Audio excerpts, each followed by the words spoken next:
Good afternoon. I'm Dr. Ruby, General Surgeon from Surgery Department. और हमारा जो आज का टॉपिक है वो हर्निया पे है। तो मैं आपको हर्निया के बारे में थोड़ा इंट्रोड्यूस करवाना चाहता हूँ। और हर्निया बेसिकली जो डेफिनेशन है हर्निया की वो है कि एबनॉर्मल प्रोट्रूजन ऑफ ऑर्गन और विस्कस थ्रू अ डिफेक्ट। हमारे पेट में से जो अंतड़ी और ओमेंटम है वो किसी डिफेक्ट के थ्रू अगर बाहर आता है तो वो सारे हर्निया में ही आते हैं। तो हर्निया के जो बेसिक कारण हैं, जो हमारे पेशेंट आते हैं उनके जो हर्निया के ज्यादातर कारण हैं, उनमें से ज्यादातर कारण वो है जिनमें हमारे पेट का मतलब इंट्रा एब्डोमिनल प्रेशर, जो पेट का अंदर का प्रेशर है, वो अगर बढ़ता है तो वो सारे हर्निया के कारण होते हैं। जैसे सबसे कॉमन है कफ, जो बार बार लोग खांसते हैं, जिन लोगों को कब्ज रहती है, पुरानी कब्ज रहती है, जहाँ पेशाब करने में समस्या रहती है, बार बार पेशाब आता है, जोर लगा के पेशाब करते हैं। और जो गर्भवती औरतें होती हैं उनके पेट में भी बच्चे के कारण इंट्रा एब्डोमिनल प्रेशर मतलब पेट का प्रेशर जो बढ़ जाता है, ये सभी कारणों के कारण हर्निया होने का डर होता है। ये सभी कारण है हर्निया होने के। और जो कॉन्जेनिटल कॉजेज है मतलब जो जमांद्रू तौर पर और जो बचपन में हर्निया हो सकता है बच्चे को, वो जो मसल डिस्ट्रॉफी मतलब जो मसल डिस्ट्रॉफी की बीमारियां हैं जो छोटे बच्चों को होती है, उन कारण हो सकती है।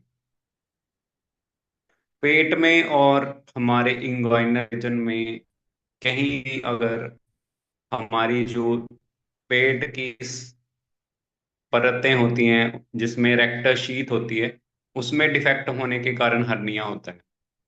हमारे पेट में जो लेयर्स होती हैं मतलब पेट की जो परतें हैं उनमें से पहले चमड़ी आती है, फिर सबक्यूटेनियस टिश्यू आता है, उसके नीचे हमारे मसल आते हैं, जो एक्सटर्नल ऑब्लिक, इंटरनल ऑब्लिक और ट्रांसवर्स एब्डोमिनस मसल आते हैं। उसके नीचे होती है शीथ, जो रेक्टस शीथ आती है। अगर उसमें डिफेक्ट होता है तो जो पेट की अंतड़ी है, जहां फिर पेट की जो मोमेंटम होती है वो बाहर आ जाए, उस उन्हें हर्निया कहते हैं। जे हमारे पेट में ऊपरी सतह में अगर होगी उसे इपिगस्टिक हर्निया कहते हैं। और अगर नाभि वाली जगह पे होगी तो उसे अम्बिलिकल हर्निया कहते हैं। अगर नाभि के आसपास होगी तो उसे पैरा अम्बिलिकल हर्निया कहते हैं। और जो हमारे ग्रोइन रीजन पे होती है, जो पेशाब के रास्ते के पास वाली जगह पे होती है, उसे हम इंग्वाइनल हर्निया कहते हैं। इन सब हर्निया के होने का कारण एक ही है, जब भी पेट का अंदर का प्रेशर बढ़ेगा उन सभी बीमारियों में हर्निया होने का डर रहता ही है। और हमारे पास मरीज जो आते हैं वो बेसिकली आते हैं कि हमें कुछ पेट में नाभि पे या फिर ग्रोइन रीजन पे, इंग्वाइनल रीजन पे हमें कुछ फुलावट नजर आ रही है, कोई स्वेलिंग नजर आ रही है, कोई रसौली टाइप नजर आ रहा है। तो हम उसे फिर एग्जामिन करके देखते हैं कि किस टाइप का हर्निया है। और हर्निया को ट्रीट करने का सबसे पहला तरीका ये है कि हमें जो भी कारण से हर्निया हुआ है पहले वो कारण ठीक करना होता है। अगर खांसी है किसी पेशेंट को तो फिर पहले हम हर्निया ट्रीट करने से पहले खांसी ट्रीट करेंगे, सीधा हर्निया ट्रीट नहीं करेंगे। अगर कोई पेशेंट प्रेग्नेंट है, पहले उसकी प्रेगनेंसी रहेगी 9 मंथ तक, उसके बाद हर्निया का ट्रीटमेंट होगा। प्रेगनेंसी के दौरान नहीं कर सकते कुछ। इसी तरह अगर किसी पेशेंट को कब्ज है या पेशाब की कोई दिक्कत है, उसी की पहले हम पेशाब की दिक्कत ठीक करेंगे, पहले उसकी कब्ज की प्रॉब्लम ठीक करेंगे, फिर हर्निया की तरफ बढ़ेंगे। अगर हम पहले कारण नहीं ठीक करेंगे तो अगर हमने ऑपरेशन कर भी दिया तो दोबारा हर्निया हो सकता है, जिसे हम रिकरेंट हर्निया कहते हैं। इसलिए पहले जिस कारण से हर्निया हुआ है वो कारण को ठीक करना होता है। इंग्वाइनल हर्निया के आगे दो टाइप्स है, डायरेक्ट इंग्वाइनल हर्निया और indirect inguinal hernia. Indirect inguinal hernia है जो हमारे पेट का नॉर्मल रास्ता है, जो टेस्टिस के डिसेंड का नॉर्मल रास्ता है, पतालू के नीचे आने का, जो गोलियां होती है उनके नीचे आने का जो कॉमन रास्ता है, अगर उसके उस रास्ते से अगर अंतड़ी या फिर ओमेंटम नीचे आ रहा है तो उस रास्ते से आने वाली हर्निया को हम इनडायरेक्ट हर्निया कहते हैं। अगर पेट से कुछ डायरेक्टली इंग्वाइनल रीजन पर आ रहा है तो उसे हम डायरेक्ट इंग्वाइनल हर्निया कहते हैं, जैसे कि पोस्टीरियर एब्डोमिनल वॉल से जो हर्निया आते हैं उसे हम डायरेक्ट इंग्वाइनल हर्निया कहते हैं। ये हर्निया हमें ज्यादातर नाभि के पास मिलेंगे, जो हमारी नाभि है उसके पास हर्निया है, उन सब हर्निया को अम्बिलिकल हर्निया कहते हैं। और जो उसके आसपास हर्निया है उसे हम पैरा अम्बिलिकल हर्निया कहते हैं। और जो ग्रोइन रीजन पे, जो हमारे ग्रोइन रीजन इंग्वाइनल रीजन पे हर्निया है, उन सभी को इंग्वाइनल और फिमोरल हर्निया कहते हैं। जो हमारे inguinal hernia direct direct inguinal hernia होते हैं वो बूढ़े लोगों में ज्यादा होंगे, जो कि पोस्टीरियर एब्डोमिनल वॉल से डायरेक्टली आएंगे। वो तो आएंगे अगर पोस्टीरियर एब्डोमिनल वॉल की वीकनेस हो। और जो अम्बिलिकल हर्निया है वो सीधा नाभि के थ्रू आएंगे, और जहाँ नाभि के आसपास से आएंगे। हमें नाभि के आसपास या नाभि पे स्वेलिंग नजर आएगी, कुछ मांस नजर आएगा जो हमें दिखेगा बाहर। और ऐसे ही हमारे इंग्वाइनल रीजन पे भी मांस नजर आएगा। तो बेसिकली इसका कोई दवाई से इलाज नहीं होता। ज्यादातर प्रैक्टिशनर हर्निया का ट्रीटमेंट में भी दवाई लिख देते हैं कि ये दवाई लो, इससे आपका हर्निया ठीक हो जाएगा। और बहुत से मल्टीविटामिन दे देते हैं कि ये हर दवाई से हर्निया आपका ठीक हो जाएगा। हर्निया का ट्रीटमेंट सर्जरी ही है, और कोई ट्रीटमेंट नहीं होता है। अगर हम कहें कि हर्निया के कारण का ट्रीटमेंट, वो दवाई से हो सकता है। जैसे हम खांसी ट्रीट कर सकते हैं दवाई से, प्रेगनेंसी नॉर्मल 9 मंथ के बाद अपने आप पेट का प्रेशर कम हो जाएगा। और तीसरा कब्ज है जो, हम उसे भी दवाइयों से ठीक कर सकते हैं। और जो पेशाब की दिक्कतें हैं उसे भी हम दवाई से ठीक कर सकते हैं। लेकिन हर्निया का जो ट्रीटमेंट है वो सिर्फ ऑपरेशन ही है। तो उसके लिए हम जो ऑपरेशन करते हैं, सबसे पहले हर्निया वाले मरीज को एग्जामिनेशन करते हैं। एग्जामिनेशन के दौरान हम देखते हैं किस जगह पे हर्निया है, और हम इसे किस प्रकार से ट्रीट करेंगे। और अगर तो अम्बिलिकल हर्निया है, पैरा अम्बिलिकल हर्निया है, उसे पहले हमने 3 पार्ट में एग्जामिनेशन करते हैं। इस इंस्पेक्शन होती है और पैल्पेशन होती है, फिर उसकी ऑस्कल्टेशन भी हो सकती है अगर उसमें अंतड़ी हो। और इससे इसका इलाज एक ही है, ऑपरेशन। ऑपरेशन में 3 प्रकार के ऑपरेशन हम करते हैं, जिसमें बच्चों में होता है हर्नियोटमी, जिसमें हम जो सैक होता है उसकी डाइसेक्शन कर देते हैं। और जो लेटेस्ट है वो है मैश हर्नियोप्लास्टी, जिसमें हम जाली डाल के ऑपरेशन करते हैं। और जो तीसरा है वो है हर्नियोरैफी। हर्नियोरैफी में हम मरीज की जो पेट की अपनी परतें होती हैं उन्हें स्ट्रेंथन कर देते हैं। उन्हें स्ट्रेंथन करने के लिए हम यूज करते हैं, और दोनों लेयर्स को आपस में मिला के एक लेयर बना के स्ट्रेंथन करते हैं। इसे हर्नियोरैफी कहते हैं। और तीसरा है हर्नियोप्लास्टी, जो हम मैश डाल के सर्जरी करते हैं उसे बोलते हैं हर्नियोप्लास्टी। और जो सबसे कॉमन प्रॉब्लम है कि लोग हमें दिखाने नहीं आते। जब हर्निया छोटा होता है, लोग तब हर्निया दिखाने आते हैं जब वो फंस चुका होता है, जहां उसका उस समय ऑपरेशन नहीं किया जा सकता होता है, जहां फिर अंतड़ी फंस चुकी होती है, उसमें ओमेंटम फंस चुकी होती है। इस और इन्हीं इन्हीं कारणों के कारण हर्निया को अपना एक नाम दिया गया है, कॉम्प्लिकेटेड इंगोइनल हर्निया या कॉम्प्लिकेटेड हर्निया।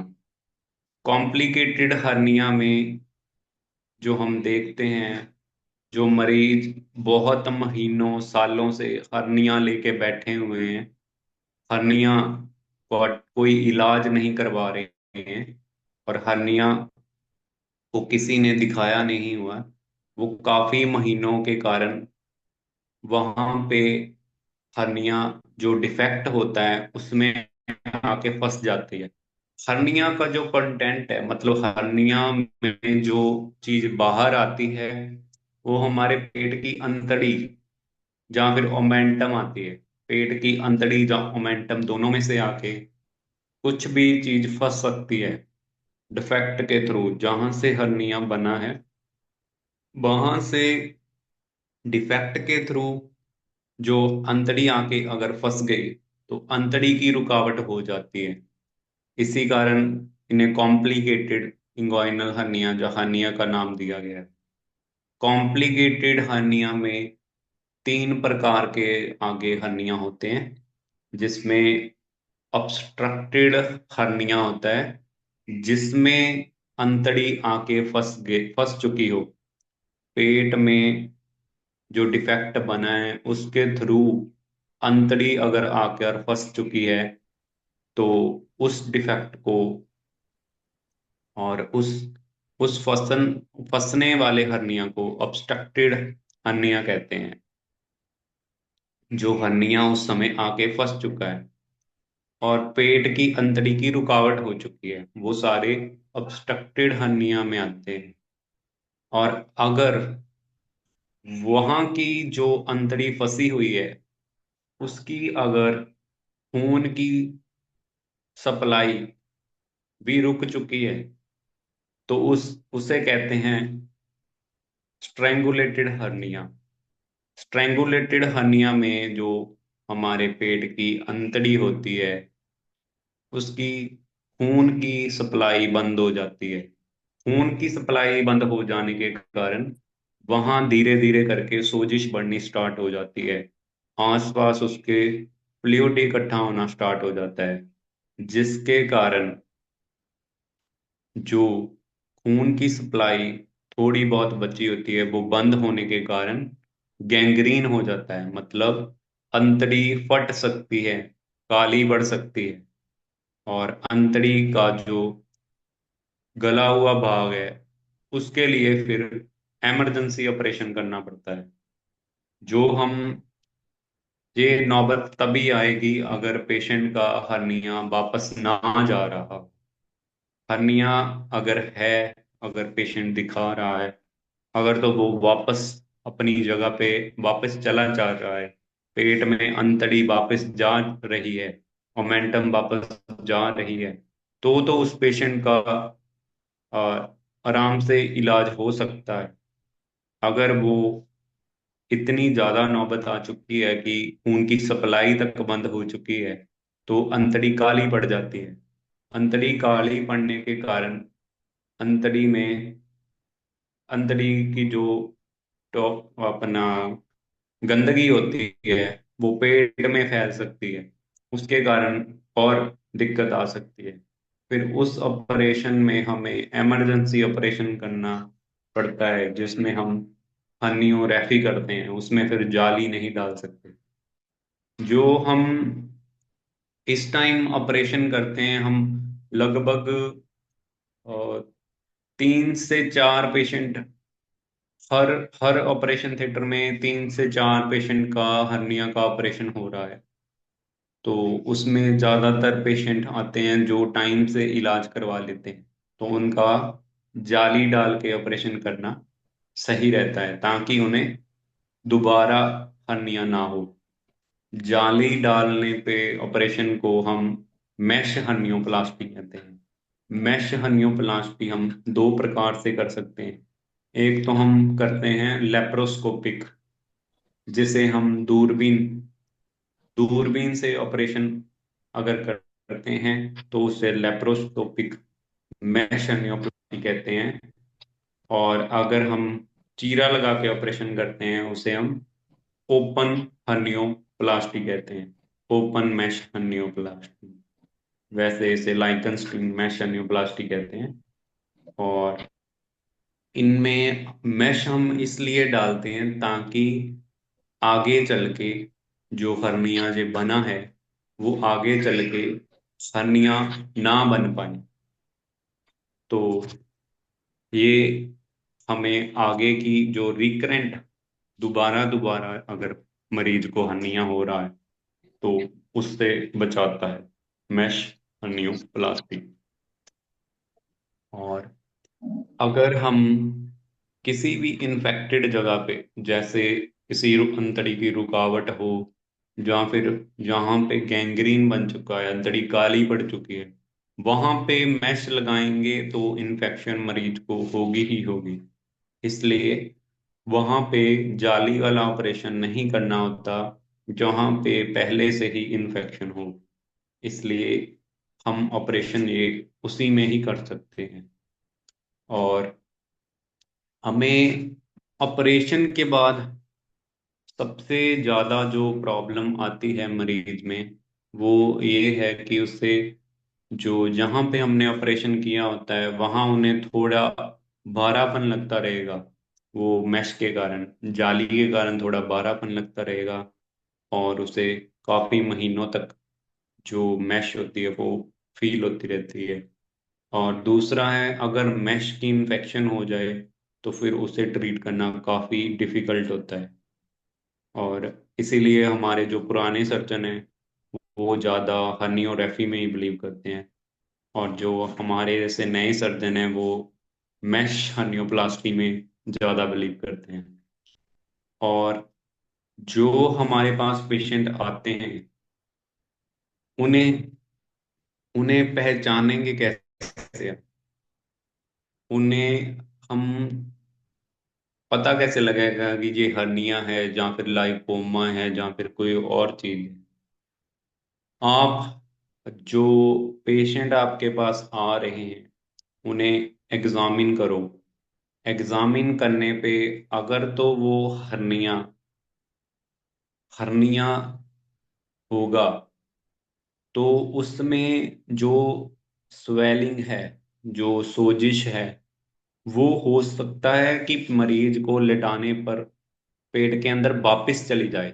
जो अंतड़ी है, जो ओमेंटम है, अगर वो डिफेक्ट के थ्रू आ रही है बाहर, तो उसे पेशेंट को लेटा के देखो तो वो अपने आप वापस चली जाएगी। और अगर अगर वापस चले चले जा रही है और फिर हम जो डिफेक्ट है जहां से बाहर हमारा कुछ अंतड़ी या मोमेंटम आ रहा है, वहां पे अगर हम हाथ लगा के देखेंगे और मरीज को खांसी करने के लिए बोलेंगे तो वहां पे हमें कफ इम्पल्स फील होगा। कफ इम्पल्स मतलब कि अगर पेशेंट खांसी करेगा तो आपको उस डिफेक्ट के थ्रू उस रास्ते के थ्रू पेट की अंतड़ी या फिर ओमेंटम महसूस होगी बाहर आती हुई। तो ये सबसे आसान तरीका है कि पेशेंट को, मरीज को पहले लेटा के हम जो भी अंतड़ी या ओमेंटम बाहर आ रही है, जो भी कंटेंट बाहर आ रहा है उसे रिड्यूस करना होता है। और उसके बाद हमने मरीज के पेट पे हाथ लगा के हम उसे उस जगह से देखेंगे कि वहां से कुछ बाहर आ रहा है खांसी करने पे, तो हमें आसानी से पता चल जाएगा कि ये हर्निया है। और जो ऐसे मरीज आते हैं जैसे इन्हें कोई भी दवाई या फिर कोई भी ऐसा इंजेक्शन नहीं है, कोई भी दवाई चाहे होम्योपैथिक है, आयुर्वेदिक है, कोई भी दवाई है, इन सब में कुछ भी अभी तक ऐसे नहीं है कि इन दवाइयों से हर्निया ठीक होता हो। हर्निया का ट्रीटमेंट सिर्फ ऑपरेशन है। ऑपरेशन भी ऐसे है कि अगर मान लो डिफेक्ट जो हमारी नाभि के पास डिफेक्ट है वो 2 सेंटीमीटर जहाँ 1 डेढ़ सेंटीमीटर तक है, तो उस समय हम वेट कर सकते हैं। मतलब थोड़ी हम वेट कर सकते हैं अगर कोई दर्द नहीं हो रही। लेकिन अगर डिफेक्ट 2 सेंटीमीटर से बड़ा है, तो आपका कुछ पेट का कंटेंट अंतड़ी या ओमेंटम बाहर भी आ रहा है और आगे फंस जा रहा है, तो उस समय ऑपरेशन करवाना बहुत जरूरी है। तो उस समय ऑपरेशन करवाना ज़्यादा जरूरी बन जाता है। वो इसके लिए ज़्यादा वेट नहीं करनी होती है। बस ऐसे मरीजों को हमें यही आगे गाइडेंस देनी है कि ये आपका हर्निया का ट्रीटमेंट है जो दवाइयों से नहीं होता, वो ऑपरेशन से होता है। और जो हम टेस्ट करवा सकते हैं हर्निया के लिए, सबसे पहले वो मैंने पहले भी आपको बताया है कि हमें एग्जामिन करना होता है। मरीज को लेटा कर देखना होता है कि ऑन इंस्पेक्शन कि हमें देखने पे क्या लग रहा है, और हमें हाथ लगाने पे पैल्पेशन पे क्या लग रहा है। और अगर हमें थोड़ा श्योर हो जाते हैं कि हाँ ये हर्निया ही है, तो उस समय हमें जो बेसिक टेस्ट है वो हम करवाते हैं पेट का अल्ट्रासाउंड, यूएसजी होल एब्डोमेन। जो हम पेट का अल्ट्रासाउंड करवाएंगे उसमें हमें वो लोग ये बता देते हैं कि जो डिफेक्ट है, जहां से हमारी अंतड़ी और ओमेंटम बाहर आ रही है, वो कितना बड़ा डिफेक्ट।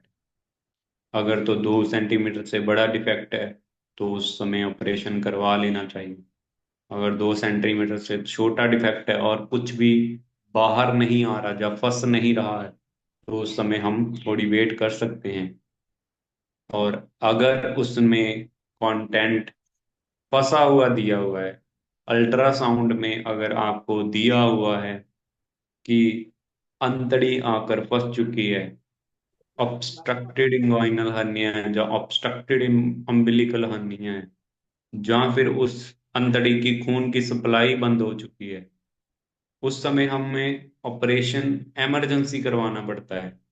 ये चीज बहुत ध्यान में रखने वाली है कि अगर आपको कोई टेस्ट करवाना है, उसमें हम सबसे पहले टेस्ट है अल्ट्रासाउंड। अल्ट्रासाउंड में अगर डिफेक्ट आपको 2 सेंटीमीटर से ज्यादा दिया हुआ है, तो उसे आप आगे सर्जन को दिखाएंगे ताकि उसका ऑपरेशन हो सके। कोई भी दवाई से इस चीज का इलाज नहीं है। और अगर अल्ट्रासाउंड में ये दिया हुआ है कि वो कंटेंट जैसे अंतड़ी फंस चुकी है वहां पे आके, उसकी खून की सप्लाई बंद हो चुकी है, तो वो एक इमरजेंसी है, तो उस समय मरीज को इमरजेंसी ऑपरेशन के लिए भेजना चाहिए। और दूसरी बात है, जो हम इंग्वाइनल रीजन के लिए करवाते हैं, जो हमारे पेशाब के नीचे पास का रास्ता है, और उस वहां के लिए जो इंग्वाइनल रीजन के लिए करवाते हैं वहां का होता है अल्ट्रासोनोग्राफी इंग्वाइनो स्क्रोटल रीजन। जो हम इंग्वाइनल रीजन और स्क्रोटम का अल्ट्रासाउंड करवाते हैं, वो इंग्वाइनल हर्निया के लिए करवाते हैं। और अगर कुछ भी ऐसे अंतड़ी का या फिर ओमेंटम का भाग फंसा मिलता है अल्ट्रासाउंड में, और हम इसका अगला टेस्ट करवाते हैं CE CT whole abdomen, contrast enhance CT scan, ताकि उसमें हमें कंफर्म हो जाए कि कोई गैंग्रीन तो नहीं है, कोई अंतड़ी फट तो नहीं चुकी है, इस ऑपरेशन में हमें मैश डालनी है या नहीं डालनी है। ये हमें आगे के लिए क्लियर कर देता है। लेकिन जो अंतड़ी फंसी हुई है, उसका हमेशा ही इमरजेंसी ऑपरेशन करना होता है। उसके लिए एक दिन या कुछ घंटे भी वेट नहीं करनी होती। उसका तुरंत किसी भी अस्पताल में ले जाके, चाहे वो सरकारी अस्पताल ही क्यों ना हो, वहां पे ले जाके उसका ऑपरेशन होना जरूरी है। और जो हमने इलाज बताया है हर्निया का, हमें इलाज से पहले इनके कारण को ट्रीट करना होता है। अगर हम कारण नहीं ट्रीट करेंगे तो हर्निया दोबारा हो सकता है। जैसे हमने पहले ही बताया कि पेशाब की दिक्कत जो होती है, लोगों को रुक रुक के पेशाब आता है, पेशाब जोर लगा के करते हैं, बार बार पेशाब जाना पड़ता है। ये सारे सिम्टम्स हैं कि पेशाब में कोई रुकावट है, इसीलिए उन्हें बार बार जाना पड़ता है, जोर लगाना पड़ता है पेशाब के लिए।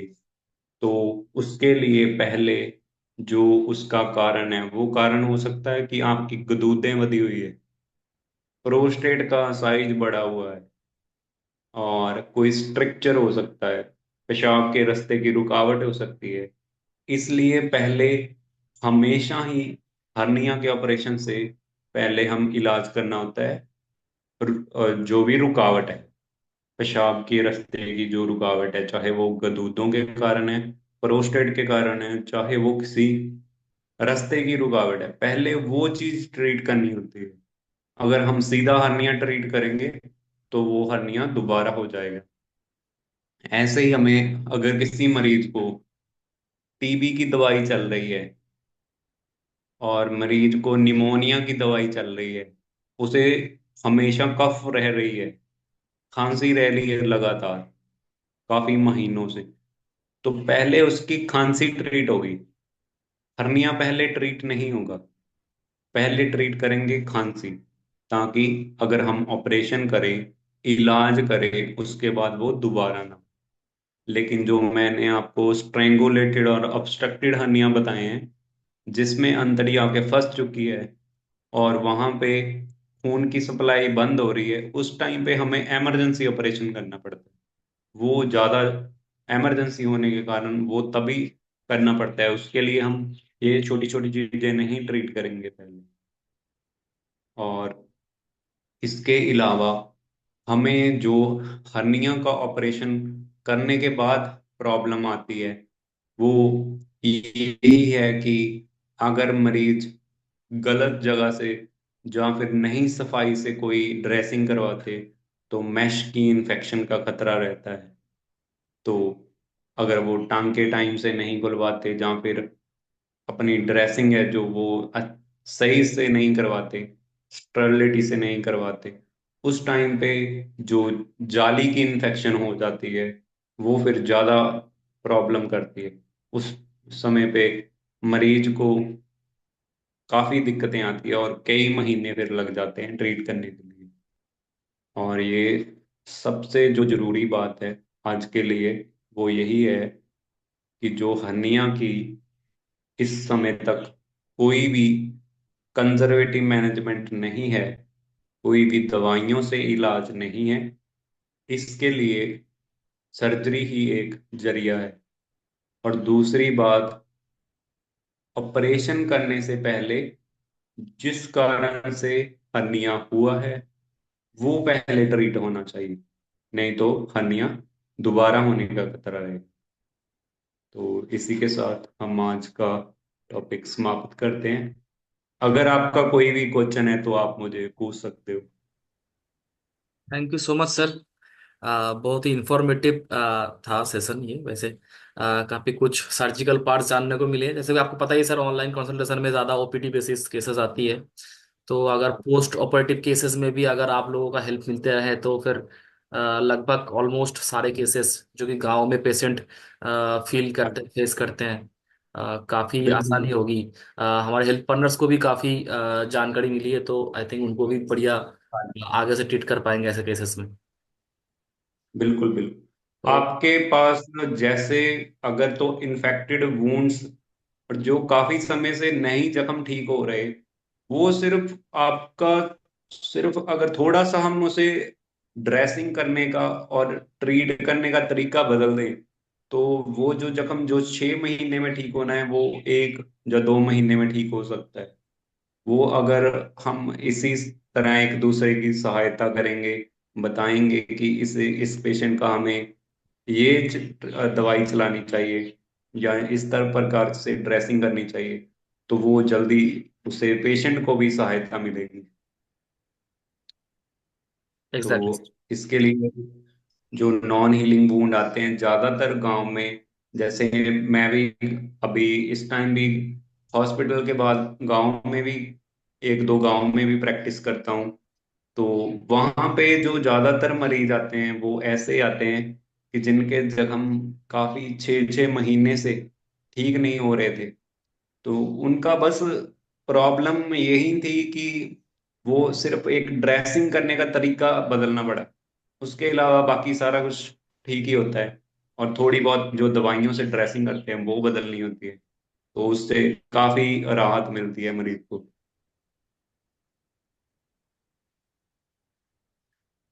कोई भी हेल्थ पार्टनर सर से क्वेश्चन पूछ सकते हैं, कोई सर्जरी रिलेटेड क्वेश्चन हो या फिर इन्फेक्शियस रिलेटेड क्वेश्चन हो।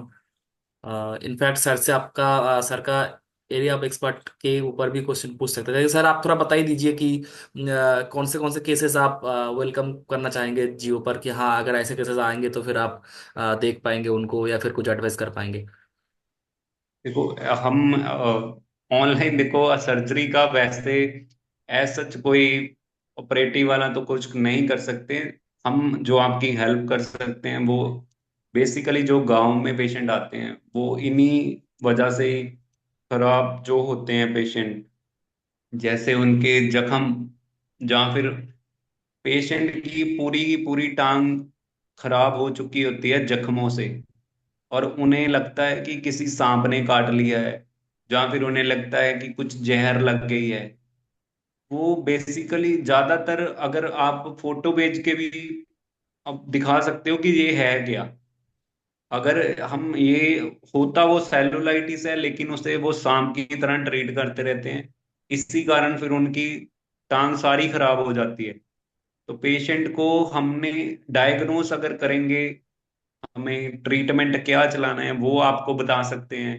दवाइयाँ महीना देनी पड़ती है और पेशेंट की टांग बच सकती है। अगर हम उसे सांप की तरह ट्रीट करेंगे कि नहीं इसके तो सांप लड़ गया है, सांप की जहर लग गई है, तो उस वजह से पूरी की पूरी टांग भी खराब हो सकती है, और मैंने ये होती देखी हुई है। और जो हमारे अब गांव में क्लिनिक में आते हैं पेशेंट, और उनके हमने जो ट्रीट किए हैं उनके काफी अच्छे रिजल्ट आए हैं। सिर्फ देना उन्हें एंटीबायोटिक्स ही अच्छे देने होते हैं, और जो ड्रेसिंग का तरीका है उसमें कुछ जो मलहम लगाते हैं हम और ऑइंटमेंट लगाते हैं, उन वो थोड़ी अच्छी लगानी होती है हमारे पास। हम आपको लिख के भेज सकते हैं कि ये वाली ऑइंटमेंट लगा के आपने ड्रेसिंग करनी है, और ड्रेसिंग का तरीका बता सकते हैं। क्योंकि कुछ ड्रेसिंग करनी होती है साफ करके, बस पानी से ही साफ करके, जो नॉर्मल स्लाइन से साफ करके, और कुछ जगह पे ज्यादा बीटाडीन यूज करनी होती है। लेकिन हर वूंड पे, हर जख्म पे आप बीटाडीन यूज करोगे तो वो हीलिंग डिले होगी। हमें लगता है कि बीटाडीन से जल्दी हीलिंग होगी, लेकिन वो सभी जख्मों पे नहीं होता है। सभी जख्मों के लिए अलग अलग प्रकार से हमें पट्टी करनी पड़ती है। हमारा जो बेसिक तरीका है कि बीटाडीन से साफ किया और ऑइंटमेंट लगा के पट्टी कर दी, लेकिन हर जख्म के लिए ऐसे जरूरी नहीं है ये किसी के लिए सिर्फ नॉर्मल सलाइन, जो हम नॉर्मल सलाइन यूज करते हैं वो ही काफी होता है, उससे भी काफी जख्म ठीक हो जाते हैं। और जैसे सेलुलाइटिस वाले पूरी पूरी टांगे लाल होती हैं, मरीजों के काफी ज्यादा खराब हो रहे हैं, आप हमें जख्म दिखा के ही भी पूछ सकते हैं कि ये ऐसे जख्म है, इस पे हम कैसे ट्रीट कर सकते हैं इसे।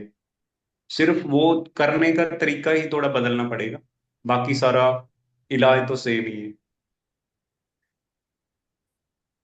बिल्कुल सर। अ, कोई क्वेश्चन है कोई भी हेल्प पार्टनर की साइड से? Please ask. आप अपना माइक को अनम्यूट करके सर को क्वेश्चन पूछ पाएंगे।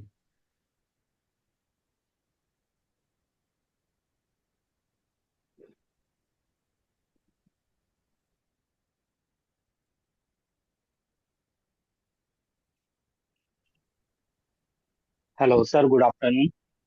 हाँ जी, good afternoon. Sir, I want to ask one question. जी सर मेल पेशेंट में हम पता लगा सकते हैं कि जैसे आपने बताया कि पेशेंट आया तो उसको कफिंग करवा के, ठीक है, वहां पे बिल्कुल चेक बिल्कुल। करवा सकते हैं। और सर फीमेल्स में जो है कि सर उसमें कैसे पता करेंगे? क्योंकि ऐसा होता है कि इमरजेंसी में कभी कभार ऐसा होता है कि मेल ही डॉक्टर होता है, ठीक है। तो वहां पर सर कुछ ऐसा रीजन कि हम हर्निया को पहचान सके, बिल, कुछ ऐसा ऑब्जर्वेशन, तो सर उसमें कैसा पता करेंगे बिल्कुल सर? बिल्कुल, आपका क्वेश्चन बड़ा जेन्युइन है।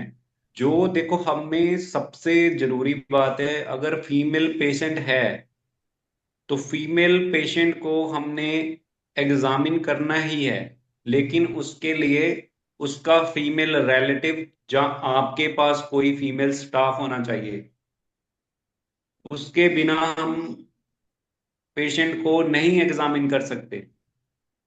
यस जो सर। हम एग्जामिन करते हैं उसके लिए हमारे पास एक फीमेल स्टाफ हमेशा होता है, ताकि हम उसकी मौजूदगी में उसे एग्जामिन करें। जो हम कफ करवा के देखते हैं, कफ करवाने का मतलब ये है, अगर तो नाभि के पास हर्निया है, मतलब नाभि से बाहर आ रहा है, या नाभि के पास से बाहर आ रहा है मांस, वो अंदर जाता होना चाहिए। पेट के अंदर पहले जाएगा, फिर कफ करने पे बाहर आएगा, खांसी करने पे बाहर आएगा। लेकिन जो आप फीमेल पेशेंट का पूछ रहे हो, वो हमें उसकी कंसेंट से करना पड़ता है, वो भी फीमेल अटेंडेंट के सामने। और यस अगर सर। आप फीमेल अटेंडेंट के सामने नहीं करते तो वो फिर इलीगल में आ जाता है। वो तो हम भी नहीं करते ऐसे कुछ कि एग्जामिन फीमेल के बिना करें। Yes sir. और सर इसमें जो पेन की सिवियरिटी रहती है कि जैसे कि हम कि चेक करते हैं कि एपिगैस्ट्रिक पेन है, ठीक है, और बिल्कुल ये फिर थोड़ा चेक करते हैं कि आइडिया लगाते हैं कि कहीं स्टोन की वजह से पेन तो नहीं हो रहा है, हम्म या फिर हम्म यूटीआई भी होता है उस कारण भी। थोड़ा सा हम्म सर वहां पर कंफ्यूजन हो ही जाता है कि क्योंकि जब नए नए प्रैक्टिशनर होते हैं तो वहां पे कंफ्यूजन बिल्कुल हो जाता है, हो सकता है रीनल कैलकुली का पेन हो या फिर यूटीआई की वजह से पेन हो रहा है। तो सर वहां पर बहुत से क्वेश्चन आते हैं, प्रोस्टेट वाला कुछ। तो सर इसमें कफिंग वाला ठीक है, और सर ये पेन जो रेडिएट करता है सर इसमें, तो वो कहाँ को रेडिएट करेगा सर? पेन वैसे तो देखो, हर्निया की कोई खास पेन नहीं होती है। उसे मरीज को भारीपन लगेगा, कोई दर्द से नहीं आएगा आपके पास कि मेरे दर्द हो रही है, दर्द हो रही है, ऐसे नहीं आएगा। जो मरीज आएगा वो आएगा, मुझे नाभि पे भारापन महसूस हो रहा है।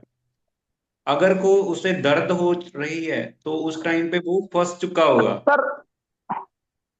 हर्निया पे यस सर। जो जो हर्निया सिंपल हर्निया होगा उस पे दर्द नहीं होती है, वो भारीपन होता है। अगर तो दर्द के साथ कोई सर होगा। पेंडिस में तो दर्द पेंडिस में तो दर्द होता है ना सर, पेंडिस में दर्द होती है तो उसको कैसे पहचान कर सकता हूँ? नहीं, अपेंडिक्स की नहीं, मैंने हर्निया की बात कर रहा हूँ। अपेंडिक्स का मैं बता देता हूँ आपको। जो हर्निया का पेशेंट आएगा वो हमेशा भारीपन से आएगा। दर्द उसे तब होगी अगर कुछ आगे फंस जाएगा, जैसे हमारी पेट की अंतड़ी फंस चुकी है, तो उस टाइम पे दर्द होगा। आप क्या पूछना चाहते हो? हम कह रहे हैं सर पेंडिस का जो दर्द होता है उसको कैसे पहचाना गया, पेंडिस का दर्द है या पथरी का दर्द है, स्टोन का दर्द है? हाँ बिल्कुल बिल्कुल। जो अपेंडिक्स होती है वो हमारे दर्द होगी निचले पार्ट में, राइट। जो हमारी लाइन बनती है अपेंडिक्स से अम्बिलिकस से लेके एंटीरियर सुपीरियर लाइक स्पाइन पे होती है। हाँ जी आप सुन पा रहे हो? जी जी सर, सुन रहे हैं सर। जो हमारी नाभि होती है, नाभि से जो हमारी एंटीरियर सुपीरियर इलाइक स्पाइन होती है, वहां जी पे अगर उसके सेंटर पार्ट पे होती है मैकबर्नी पॉइंट। मैकबर्नी पॉइंट्स पे अगर दर्द हो रही है तो वो अपेंडिक्स की दर्द है। अगर तो मैकबर्नी पॉइंट, अब अभी मैं आपको ऐसे, तो हम, जैसे हमारा ऊपरी हिस्से में पेन हो रही है, जैसे मैं आपको अपने पे ही बता देता हूँ। अगर तो पेट के इस हिस्से में दर्द है जो सबसे ऊपर है, जहां पे हमारी जे पसलियां खत्म होती हैं, जी तो यहाँ पे दर्द है, वो वो दर्द होगी पित्ते में कोई पत्थरी के कारण। ठीक है। जी सर। पित्ते में पथरी हो जी सकती है कि गैस्ट्राइटिस हो सकता है, स्टमक में इन्फ्लामेशन हो सकती है, वो यहां दर्द होगी। एपिगैस्ट्रिक रीजन में ज्यादातर केसेस में अपेंडिक्स की दर्द होगी निचले हिस्से में, जहां पे हमारा पेट खत्म होता है। ठीक है। जी उसके जी ऊपर सर। दाएं तरफ, जो हमारा सज्जा हाथ है दाएं तरफ, वहां होगी निचले हिस्से में, नाभि के पास से एंटीरियर सुपीरियर इलाइक स्पाइन होता है, जो हमारी हड्डी इधर महसूस होती है लेटरल तरफ, जो हमारी बॉडी, यहाँ हमारी हड्डी शुरू होती है ना, यहाँ पेट के निचले हिस्से से। आप सुन पा रहे हो? जी जी सर, सुन रहे हैं सर, सुन रहे हैं। हाँ। जहां पे हमारा पेट खत्म होता है, वहां आप हाथ लगा के देख जी सकते हो, हमें हड्डी महसूस हो रही है जी जी सबसे सर। ऊपर। जहां पे पेट खत्म हुआ वहां पे हड्डी महसूस हो रही है।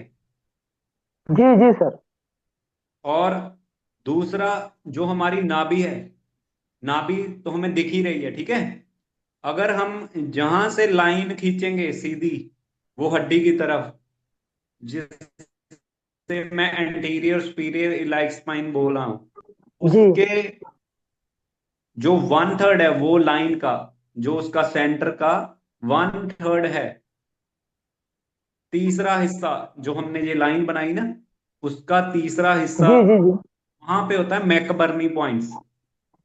आप इसे सर्च करके भी देख सकते हो, मैकबर्नी पॉइंट, वहां पे होती है अपेंडिक्स की दर्द। जी और ज्यादातर जो अपेंडिक्स की दर्द होगी वो बच्चों में होगी, जो हमारे 12 से 16 साल तक के बच्चे हैं, उनमें ज्यादातर देखी जाती है। जो हमने जो ऑपरेशन भी कर रहे हैं वो अभी जो 10 साल के बच्चे भी आ रहे हैं, लेकिन ये ज्यादा कॉमन इसी एज में है बच्चों में। और तो जो ऑपरेशन पहले, को सर, हाँ जी हाँ जी, अपेंडिक्स को सर दर्द ऑपरेशन से इलाज है या दवा देने से ठीक हो सकता है? वो अगर तो अपेंडिक्स, अक्यूट अपेंडिसाइटिस होता है, अगर तो आप 24 घंटे में आपको अपेंडिक्स का दर्द है, अपेंडिक्स का दर्द जब हुआ उसके 24 घंटे में अगर ऑपरेशन करवा सकते हो, तो वो एक बात है कि ऑपरेशन 24 आवर्स में ही होना चाहिए। ठीक है। अगर जी नहीं, अगर आपका टाइम 72 आवर्स से ज्यादा हो चुका है, 2 दिन से भी ज्यादा हो चुका है, उस टाइम पे ऑपरेशन नहीं कर सकते होते। उस टाइम पे वहां पे मांस बन जाता है, अपेंडिक्स, ओमेंटम, पेरिटोनियम, इंटेस्टाइन, जो हमारी पेट की अंतड़ियां होती हैं, जो पेरिटोनियम होती है, वो वहां पे आगे इकट्ठे हो जाते हैं सारे। उस समय अपेंडिक्स नहीं मिलती है। जो हम जी अपेंडिक्स का ऑपरेशन करना है वो एक्यूट अपेंडिसाइटिस में पहले 24 घंटों में ही करना होता है। जब दर्द हुई, अल्ट्रासाउंड हुआ, 1 घंटे में अल्ट्रासाउंड आ जाएगा और उसी दिन ही ऑपरेशन होता है। जी और जी। अगर हमने वेट कर लिया कि मान लो चलो आज नहीं, कल नहीं करवा रहे, परसों करवा लेंगे, इस ऐसा ऑपरेशन नहीं पॉसिबल होता है। उस समय अंतड़ी और ओमेंटम पेरिटोनियम सारा कुछ एक जगह पे इकट्ठा हो जाता है, उस समय तो मैं फिर ये कह रहा हूँ डिफिकल्ट हो। सर, पेंडिस का इलाज है कि नहीं, दवा से मतलब उसका इलाज मतलब ऑपरेशन ही है, तो उसको दवा से मैं वो ठीक नहीं, टेक्निक है? जो अपेंडिक्स देखो, जो अपेंडिसाइटिस है, अपेंडिक्स तो एक अपना ऑर्गन है, ठीक है। जैसे हमारा लीवर है, गॉल ब्लैडर है, ऐसे ही हमारा जी अपेंडिक्स जी एक ऑर्गन है, ठीक है। वो जी अब जी सर। काम का नहीं है, लेकिन अपेंडिक्स एक ऑर्गन है। जो बीमारी है वो एक्यूट अपेंडिसाइटिस है, ठीक है। या फिर जी क्रॉनिक जी। अपेंडिसाइटिस है, जिसे बार बार अपेंडिक्स का अटैक आ रहा है। अगर तो वो कारण बैक्टीरिया है, मतलब जीवाणु से अगर इन्फेक्शन हुई है, तो वो अपेंडिसाइटिस दवाई से ठीक हो सकता है। लेकिन अगर उसमें फिकोलित यानी कि टॉयलेट या फिर लैट्रिन या फिर कुछ वॉर्म इन्फेस्टेशन हो, टॉयलेट फंसी हुई हो, उस समय उसका इलाज दवाइयों से नहीं हो सकता। जी सर। जो जीवाणु के कारण इन्फेक्शन होती है, वो जी वो ठीक हो जाएगी दवाइयों के कारण, लेकिन उसे दोबारा फिर होएगी। जी वो क्रॉनिक अपेंडिसाइटिस हो जाएगा। जी इसीलिए जो अपेंडिक्स की सोजिश है, उसका इलाज ऑपरेशन ही होना चाहिए। लेकिन जो हमने, अगर हमारा जीवाणु के कारण है, बैक्टीरिया के कारण है, लेकिन उसके लिए हम थोड़ा टाइम वेट कर सकते हैं कि हाँ इसकी पहले सोजिश कम हो जाए, जीवाणु कम हो जाए, होगा उसका एट लास्ट ऑपरेशन ही। मतलब जीवाणु को खत्म करने के बाद इंजेक्शन देंगे, उसके बाद खत्म होने के बाद ही उसका ऑपरेशन हो सकता है? बिल्कुल। जो हमारा एक्यूट अपेंडिसाइटिस अगर हमने 2 दिन में नहीं करवाया है, फिर उसके लिए उसे कम से कम 6 हफ्ते वेट करनी पड़ती है। जी अगर अगर तो 24 घंटे में हो गया ऑपरेशन तो ठीक है, अगर नहीं हुआ तो उसे वेट करनी पड़ेगी 6 हफ्तों के लिए, 1.5 महीना वेट करनी पड़ती है, फिर ऑपरेशन ठीक हो पाता है। जी जी, थैंक यू और sir, thank you. Okay. Okay sir, thank you so much sir. और सर एक और क्वेश्चन था मेरा सर, रिस्क तो फैक्टर आप में सर ओबेसिटी या ऐसन फिर बा कॉन्स्टिपेशन होना या फिर लेकिन हैवी आपका लिफ्टिंग, इलेक्ट्रॉनिक तो का सर ऐसा इस होता है कारण कि हो दो सकता है बंदा ये में सर? आपकी आवाज दो आ रही, मुझे कुछ सुनाई नहीं दे रहा, क्या कह रहे हो आप? सर रिस्क फैक्टर अगर हम इनके इंक्लूड करें तो हैवी लिफ्टिंग और या फिर हाँ, ओबेसिटी, तो बिल्कुल इनके कारण बिल्कुल। हो सकता है सर ये? जो हैवी लिफ्टिंग है वो मैं आपको बता देता हूँ। जैसे अगर तो आप हैवी लिफ्टिंग कर रहे हो, ठीक है, और आपके पहले पुरखों में कॉन्जेनिटली, मतलब जो पहले किसी को हर्निया हुआ है फैमिली में, जैसे मान लो किसी पेशेंट के पिताजी को, उसके भी ऊपर उसके दादाजी को, उनमें ज्यादा चांसेस है होने के। ओके। जो जी सर। ओबेसिटी है, वो ओबेसिटी ओबेसिटी कम करोगे तो हर्निया के चांसेस कम हो जाएंगे। लेकिन जैसे हम प्रिकॉशन लेके, जैसे हम बेल्ट लगा के वेट उठाएंगे, तो उस समय वो वेट उठाना ठीक है। लेकिन अगर आप कुछ प्रिकॉशन नहीं ले रहे और 150-150 किलो उठा रहे हैं, तो चाहे कितना भी तकड़ा कोई बॉडी बिल्डर क्यों ना, उसे भी हर्निया होने का डर है। जी सर। ठीक है। सर एक्चुअली मैंने ना एक केस देखा था, तो सर केस भी ये है कि मेरी बुआ का लड़का था, तो वो ज्यादा क्रिकेट खेलता था, तो सर स्टेट हम्म। लेवल भी वो अच्छा खेल रहा था। तो अचानक से बिल्कुल। सर उसका जो लेफ्ट टेस्टिस है ना सर, तो हम्म। वो अचानक से वहां से रिमूव होकर के, और यहाँ पर जो मतलब ऊपर चला गया। हमारा ये पार्ट है, तो यहाँ पर हाँ, आ गई थी सर। तो ऊपर आ उसने गया। तब भी ध्यान नहीं दिया, हाँ ऊपर आ गई थी सर, तो उसने तब भी ध्यान नहीं दिया। तो अचानक से हम्म। उसके पेन हुआ, फिर उसने मुझे बताया ऐसे ऐसे बात हो गई है कि मैं नीचे केवल सिंगल हिंदी मतलब टर्म बोलने लग गया, सिंगल गोली है भाई और ऐसे ऐसे दिक्कत होगी है। तो हाँ सर हाँ। फिर मैंने सर्जन को दिखवाया था, तो सर्जन हम्म, ने फिर ऑपरेट किया था। तो ऑपरेट से वो सर डायरेक्ट नीचे तो नहीं आई, लेकिन वो बोल रहे थे कि ये धीरे धीरे नेचुरली अपने आप नीचे आ जाएगी। तो सर हम्म। ये मतलब हैवी मतलब ज्यादा क्रिकेट खेलने के कारण, या फिर रेगुलर खेलता था सर वो सुबह से लेके रात भर उसकी प्रैक्टिस चलती थी।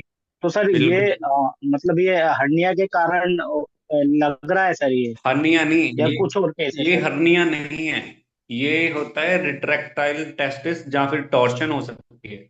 उसका अभी यस सर। इलाज इलाज में क्या किया है, उन्होंने गोली बचा ली है। यस सर, हाँ। यस फिर सर। वो रिट्रैक्टाइल टेस्टिस है, वो ऊपर जा रहा है वापस आ रहा है, ऊपर जा रहा है वापस आ रहा है। इसे रिट्रैक्टाइल टेस्टिस बोलते हैं। अगर उसे वो ट्विस्ट हो जाए, मतलब उसकी गोली घूम जाए, वो यस सर। टॉर्शन टॉर्शन होती है। अगर रिट्रैक्टाइल है तो उन्होंने स्क्रोटम में दोबारा लाके रख दिया। कितनी उम्र कितनी है? Sir 19 year. 19 साल। हाँ अब सर आज से दो 2 साल पहली बात है, तो मतलब 23-24 का हो रहा है सर वो अभी, 2-3 साल ठीक है। पहले की बात।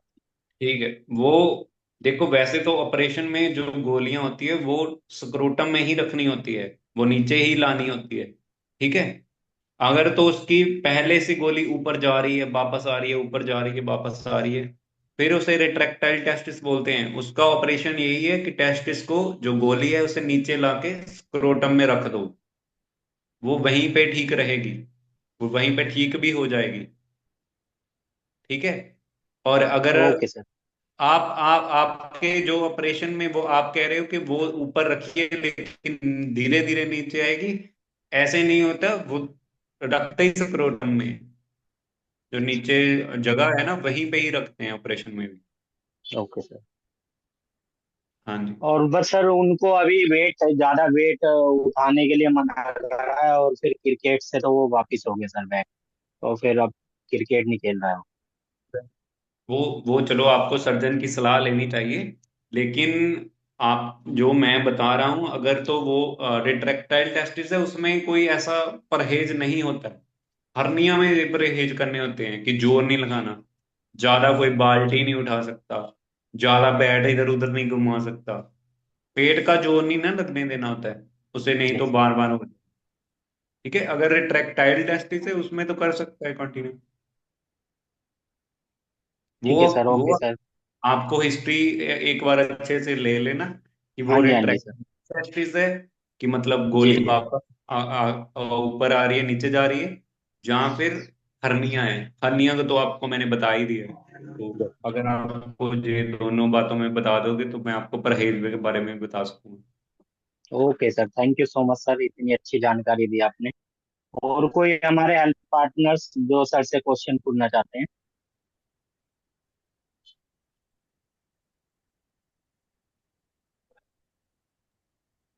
हेलो। हेलो। हरीश जी, कृपया पूछिए। हेलो। हरीश जी, आपकी आवाज आ रही है, बात कीजिए। हाँ सर, नमस्कार। हाँ जी, नमस्कार। सर, ये अल्ट्रासाउंड में सर इस टाइप का अगर लिखा रहता है एक्सेसिव है, तो आप इपिगैस्ट्रिक रीजन, तो इसका मीन्स क्या होता होगा सर? आप थोड़ा धीरे बोलिए, जल तेज तेज बोल रहे हो, कुछ समझ नहीं आ रहा। हेलो। हाँ सर, ये बोल रहे थे कि जैसे कि अल्ट्रासाउंड में इस टाइप का कभी कभार लिखा आता है, below inflammation, otherwise unremarkable scan of abdominal, तो ऐसे में क्या होता होगा सर? Below inflammation? आप बहुत तेज बोल रहे हो, मुझे कुछ सुनाई नहीं दे रहा। हाँ थोड़ा सर, एक धीरे। पेशेंट आए हुए हैं, तो पेशेंट जो है तो उनकी समस्याएं ये थी कि उनको जो है तो वाइट डिस्चार्ज की प्रॉब्लम थी, तो उन्होंने अल्ट्रासाउंड कराया था, तो अल्ट्रासाउंड में कुछ ऐसा आया नहीं था कुछ हाँ भी। हाँ। तो अल्ट्रासाउंड का रिपोर्ट मेरे पास पड़ा हुआ है, तो हम रिपोर्ट देख के बता देते कि कुछ भी नहीं है सर, एक्चुअल में इनको दिक्कत भी कुछ नहीं हो रही है, इस टाइप का इनके अल्ट्रासाउंड में दिखा बॉवल आ रहा बॉवल इन्फ्लामेशन, ठीक है ठीक है। है जी। इसमें देखो, आपने जो जो बॉवल इन्फ्लामेशन लिखी हुई है, इसका मतलब है अंतड़ी की सोजिश है। अंतड़ी की सोजिश किसी भी कारण हो सकती है, उसके लिए हमने बेसिक एंटीबायोटिक्स देने होते हैं। अगर आप जी जी उसे, अब हमारा ओफ्लॉक्स ओ जेड का कॉम्बिनेशन आता है, ओफ्लॉक्स, जी जी उसमें 200 मिलीग्राम ओफ्लॉक्स है और ऑर्निडाजोल है। जी आप ठीक है, दो ओजेड ऑर्निडाजोल वाला देना है, ठीक है। पेशेंट एक्चुअल में क्या white star ladies patient female patient है, व्हाइट स्टार की प्रॉब्लम थी सर इनको 5-6 साल पहले, लेकिन ठीक हो गई थी, लेकिन 5-6 महीने इलाज चला था और उसके बाद क्या हुआ कि अभी ये 2-3 महीने से फिर से ये शुरू हो गया है व्हाइट स्टार की प्रॉब्लम, और गांव में इन्होंने दवाई कराया था लेकिन ठीक नहीं हुआ। तो ये गांव के कोई डॉक्टर से बोला हुआ था जो ऐसे ही बंगाली बंगाली रहते हैं, उन्होंने बोला कि आप अल्ट्रासाउंड कराओ और उसके बाद दिखाओ, लेकिन अल्ट्रासाउंड में कुछ ऐसा आया नहीं है कि ज़्यादा इनको घबराने की बात है, ऐसे ही ये बस आया हुआ है सर, तो ऐसे बिल्कुल में। बिल्कुल। आप इन्हें, मैं वही कह रहा हूं, आप इन्हें सिर्फ ओफ्लॉक्स ओ जेड का कॉम्बिनेशन दो 5 दिन के लिए।